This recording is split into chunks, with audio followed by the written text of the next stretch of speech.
At the outset, I would like to thank Sri Durga Shankar Mishra ji for initiating such a very important competition challenge on developing, designing an iconic structure in the year of 75th year of celebration of our independence.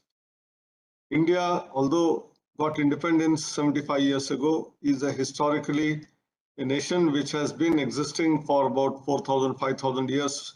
A lot of archaeological evidence exists even beyond that.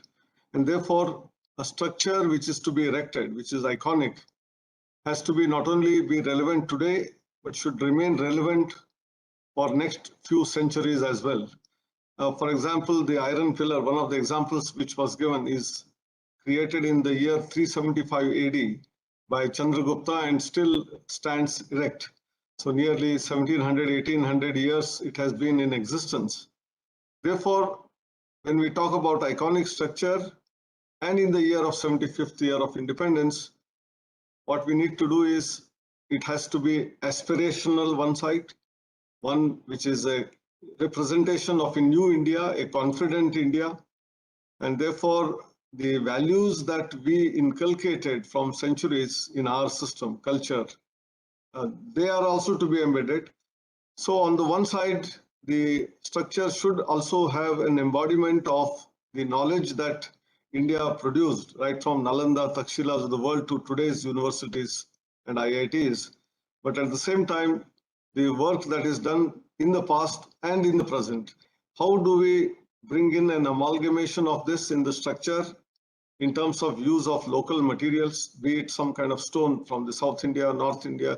It could be an amalgamation of the structural, marvel, which has all elements of materials drawn from all over the places, which reflect the mathematics which India has developed, including not only zero, but many other theorems and all, right from Aryabhatta, Bhaskara on one side to the latest Ramanujan, who is very well known as a great mathematician of India. Similarly, from the Kannada of the past in the physics to C.V. Raman of the recent era. Similarly, in chemistry, Nagarjuna to the Venkat, who has got a Nobel Prize now recently. So both amalgamation of ancient and new and modern, not only of the present, but of the immediate future. So we have several architectural marvels which have been created.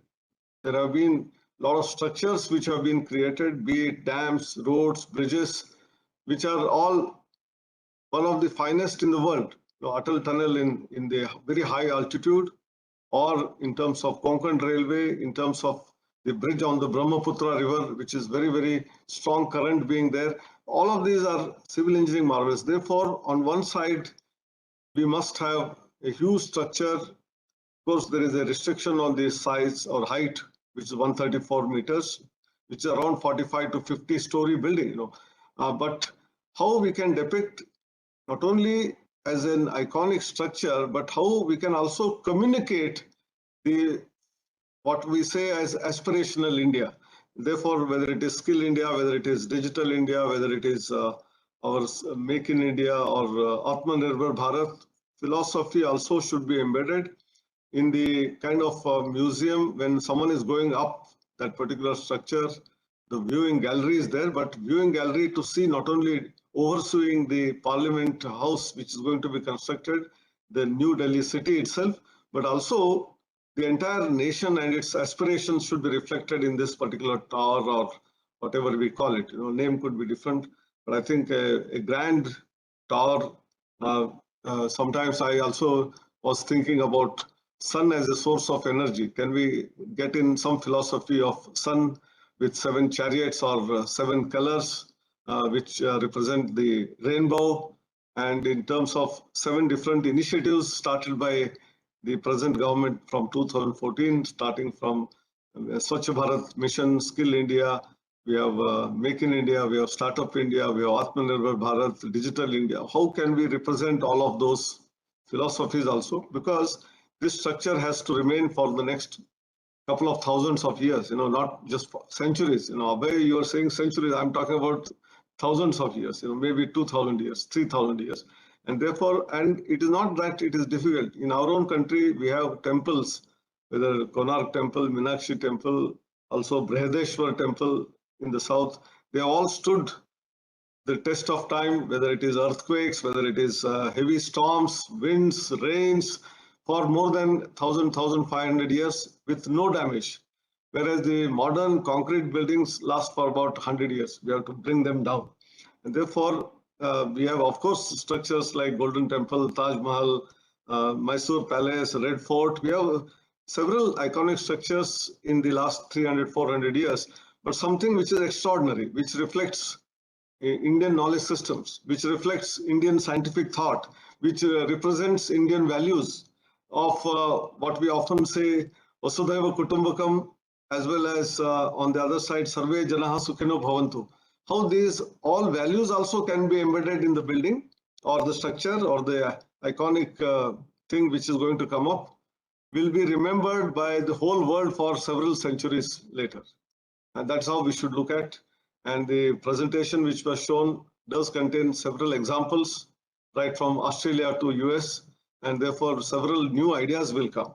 But another important feature of this is this has to be a collaborative movement. Therefore, on one side, architects, the other side, designers, engineers, social scientists, and how all of these people can come together and really bring out. We always talk about artificial intelligence in our modern subjects, which we are teaching in engineering curriculum.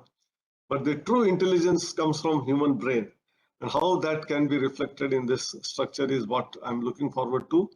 And I'm sure looking at our Smart India hackathons, which we have been conducting, several other competitions and challenges which we are conducting, the kind of brilliant out-of-the-box ideas that come, we only can give a broad picture, or we can paint a broad spectrum, but actual details are to be worked out by the students who are the current students who are learning something new continuously, and bring in the philosophy of lifelong learning, collaborative learning also into this iconic structure, which is going to be the future of the not only India, but the future of the entire planet, which also brings in the value of environment, how we have to keep environment intact.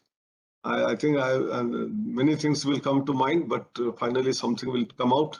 And I'm sure it would be difficult for the judges or jury to find out which one of those are finest. You have 5 lakh rupees prize, 1 lakh rupee prize. So I think there are many people who would be takers for this.